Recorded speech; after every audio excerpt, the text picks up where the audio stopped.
রাসূলুল্লাহ সাল্লাল্লাহু আলাইহি ওয়াসাল্লাম বলেন, তাহাররাও লাইলাতাল কদরে ফিল বিত্রি মিনাল আশরিল আওয়াখির মিন রমাদান। বুখারী শরীফে 2017 নম্বর হাদিস।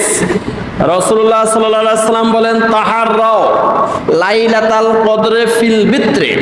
হে আমার উম্মতেরা, তোমরা বেজো রাত্রিতে লাইলাতুল কদরকে তালাশ করো, খোঁজ করো। তাহাররাও লাইলাতাল কদরে, তোমরা এই লাইলাতুল কদরকে তোমরা তালাশ করো ফিল বিত্রি মিনাল আশরিল আওয়াখির মিন রমাদান। রমজান মাসের শেষ 10 দিন, এই শেষ 10 দিনের বেজো রাত্রিতে তোমরা লাইলাতুল কদরকে তালাশ করো।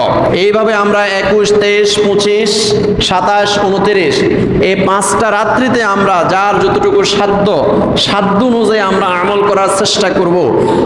আগামী বছর লাইলাতুল কদর পাবো, আগামী বছর এই রমজান মাস পাবো, এই ব্যাপারে কোনো গ্যারান্টি আছে? নাই।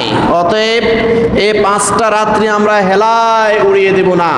এই 5টা রাত্রিতে আমরা আরাম আয়েশ করে ঘুমিয়ে আমরা কাটিয়ে দেব না। আমরা চেষ্টা করব এই 5টা রাত্রিতে ইবাদত করার জন্য।